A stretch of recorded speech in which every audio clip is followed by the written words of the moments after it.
morning students. Unit 5 Reproduction and Modification in Plants Part 5. இந்த யூனிட்ல நம்ம என்ன பார்க்க போறோம் அப்படினு பாத்தீங்கன்னா Part 4 ஓட ரிவிஷன் பார்க்க போறோம். Modification in plant parts பார்க்க போறோம். அதல முக்கியமா modification roots பார்க்க போறோம். பார்க்கலாமா?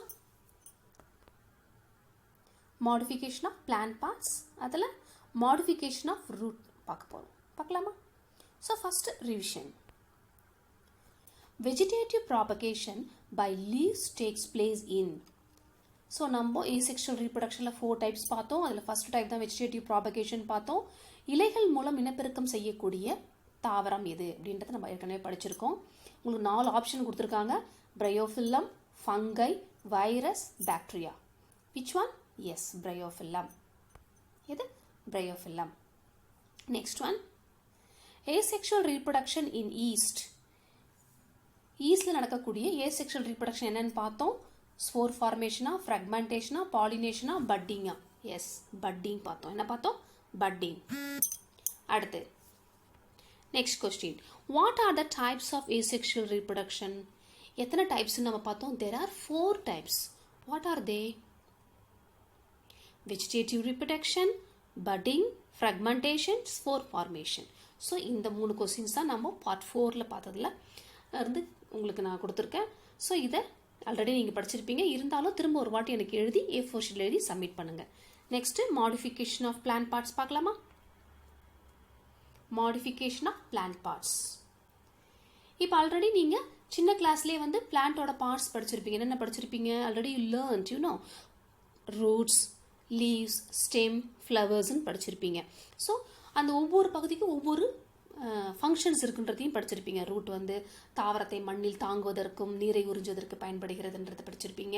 லீவ்ஸ் வந்து உணவை தயாரிக்க பயன்படுகின்றது. ஸ்டெம் வந்து பூ, கனி, இலைகளை தாங்குவதற்கு பயன்படுகின்றதுன்றதை படிச்சிருப்பீங்க. ஃப்ளவர்ஸ் வந்து ரீப்ரொடக்டிவ் பார்ட். அதுலேருந்து தான் கனிகள் உருவாகி கனிகள் தான் விதைகளை கொடுக்குதுன்றதை படிச்சிருப்போம். மாடிஃபிகேஷன் ஆஃப் பிளான்ட் பார்ட்ஸ்னால் என்னன்னு சொன்னாக்கா, இந்த குறிப்பிட்ட வேலை மட்டும் இல்லாமல் சில எக்ஸ்ட்ரா வேலைகளையும் இந்த பார்ட்ஸ், இந்த பிளான்ட் பார்ட்ஸை செய்யுது. ஸோ அதுதான் நம்ம மாடிஃபிகேஷன் சொல்கிறோம். ஸோ இப்போ பார்க்கலாமா? ரீட் பண்ணலாமா?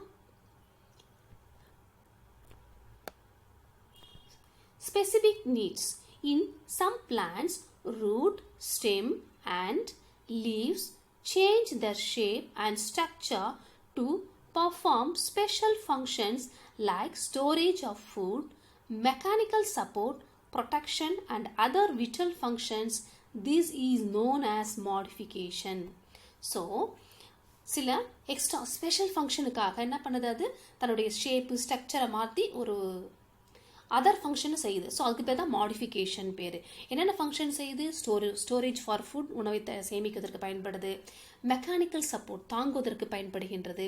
சம் அதர் பாதுகாப்பு, ப்ரொடெக்ஷன் அண்ட் அதர் விட்டல் ஃபங்க்ஷனுக்கு இந்த பார்ட்ஸு ஹெல்ப் பண்ணுது. ஸோ அதை தான் நம்ம என்ன சொல்கிறோம்? மாடிஃபிகேஷன்றது சொல்கிறோம். என்னென்ன இதில் நம்ம மாடிஃபிகேஷன் பார்க்க போகிறோம்? ஸ்டெம்மோட மாடிஃபிகேஷன், லீஃபோட மாடிஃபிகேஷன், ரூட்டோட மாடிஃபிகேஷன். 3 டைப்ஸ் இருக்குது. அதில் ஃபர்ஸ்ட் இன்றைக்கி எதை பார்க்க போகிறோம் அப்படின்னு பார்த்தீங்கன்னா ரூட்டோட மாடிஃபிகேஷன் பார்க்க போகிறோம். பார்க்கலாமா? Modification of roots. அதில் 4 டைப்ஸ் உங்களுக்கு கொடுத்துருக்கோம். அது 4 டைப்ஸ் இருக்குது. ஸோ அது தெரிஞ்சுக்கிறதுக்கு முன்னாடி அதனுடைய மெயின் ஃபங்க்ஷன் என்ன, அதனுடைய என்ன டைப்ஸ் என்னன்றதை இப்போ பார்க்க போகிறோம். So already you learned in 6th class there are 2 types of roots, tap root and fibrous root அப்படின்னு நம்ம படிச்சிருப்பீங்க இல்லையா? ஸோ இந்த டேப் ரூட், ஃபைப்ரஸ் எந்த ரூட்டாக இருந்தாலும் அதோடைய மெயின் ஃபங்க்ஷன் என்ன?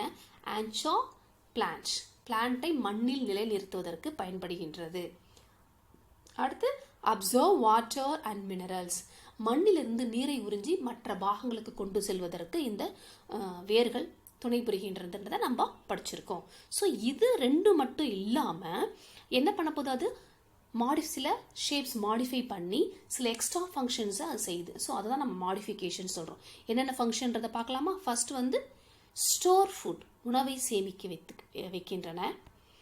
அடுத்து மெக்கானிக்கல் சப்போர்ட், தாங்கும் வேர்களாக செயல்படுகின்றன. கேஷியஸ் எக்ஸ்சேஞ்ச், வாயு பரிமாற்றத்திற்கு உதவக்கூடிய வேர்களாக செயல்படுகின்றது. சக்கிங் ரூட், உறிஞ்சும் வேர்களாக செயல்படுகின்றன. ஸோ இந்த 4 மாடிஃபிகேஷன் தான் இப்போ இந்த ரூட்டில் இருக்குது. ஸோ அதை ஒவ்வொன்றா பார்க்க போகிறோம். எந்தெந்த பிளான்ட்டில் இருக்குன்றதை நம்ம பார்க்க போகிறோம். இப்போ ரூட்ஸ் ஃபார் ஸ்டோரேஜ், உணவை சேமிக்கும் வைக்கும் வேர்களாக மாற்றூறு அடைந்திருக்கிறது. ஸோ எந்தெந்த தாவரத்தில் இருக்குன்னு பார்க்கலாமா? Excess food stored in form of carbohydrates எந்த தாவரங்களில் கொடுத்துருக்காங்க? Carrot, turnip, radish, beetroot. So இந்த வேர்கள் எல்லாம் உணவை சேமித்து வைக்கின்றன. ஸோ அப்போ வேரோட ஃபர்ஸ்ட் மாடிஃபிகேஷன் என்னன்னு பார்த்தோம், roots for storage. Next modification mechanical support, தாங்கும் வேர்களாக செயல்படுகின்றன. என்னென்ன தாவரங்களில்? Banyan tree, sugar cane. Banyan ட்ரீனா தெரியலையே, ஆலமரம் பார்த்துருக்கீங்க.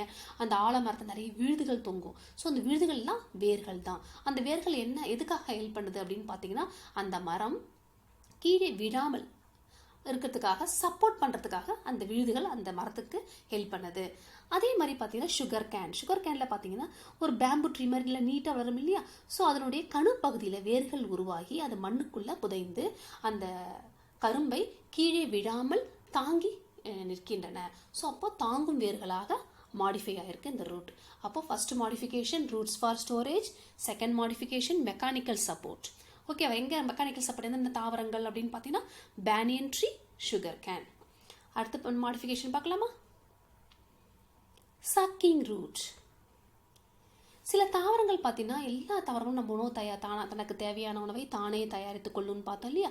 ஒரு சில தாவரங்கள் பாரசைட், மற்றொரு தாவரத்தின் மேலே, உயிருள்ள தாவரத்தின் மேலே வாழ்ந்து அதில் அது தயாரிக்கக்கூடிய உணவை உறிஞ்சி வாழக்கூடியது. அது பேர் தான் பாரசைட்டின் பேர். எடுத்துக்காட்டு கஸ்குட்டான்னு உங்களுக்கு கொடுத்துருப்பாங்க.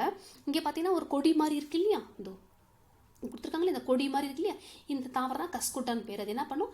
இதான் ஒரு ஹோஸ்ட். இது ஒரு தண்டு மேலே அது என்ன பண்ணும்? கொடி மாதிரி படர்ந்து இந்த தண்டு தயாரிக்கக்கூடிய, இந்த தாவரம் தயாரிக்கக்கூடிய உணவை என்ன பண்ணும்? அந்த வேர்கள் உள்ளே போய் உறிஞ்சி அது வளர ஆரம்பிக்கும். ஸோ அதான் பாரசைட்டின் பேர். அதுக்கு தான் சக்கிங் ரூட். அப்போ அந்த ரூட்டு சக்கிங் ரூட்டாக மாடிஃபை ஆகிருக்கு, உணவை உறிஞ்சுவதற்கு பயன்படுகின்றது.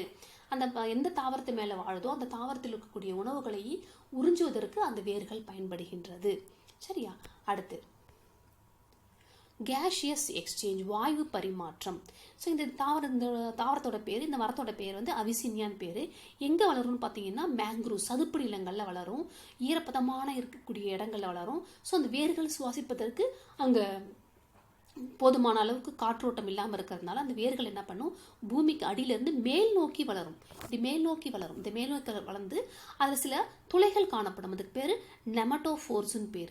ஸோ அது என்ன பண்ணும்? அந்த துளைகள் வழியாக வாயு பரிமாற்றம் நடக்கும்.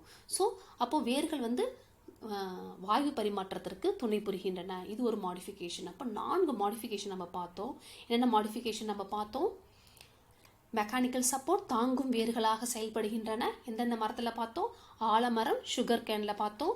ரூட்ஸ் ஃபார் ஸ்டோரேஜ், உணவை சேமித்து வைக்கும் வேர்களாக செயல்படுகின்றதுன்னு பார்த்தோம். எந்தெந்த தாவரத்தில் பார்த்தோம்? நம்ம கேரட், பீட்ரூட், டர்னிப்னு பார்த்தோம். அடுத்து பார்த்தீங்கன்னா சக்கிங் ரூட்ஸ், உறிஞ்சும் வேர்களாக உணவுகள் என்ன பண்ணும்? நியூட்ரிஷியன், சத்துக்களை மற்ற தாவரத்திலிருந்து உறிஞ்சும் வேர்களாக செயல்படுகின்றதுன்றதை பார்த்தோம்.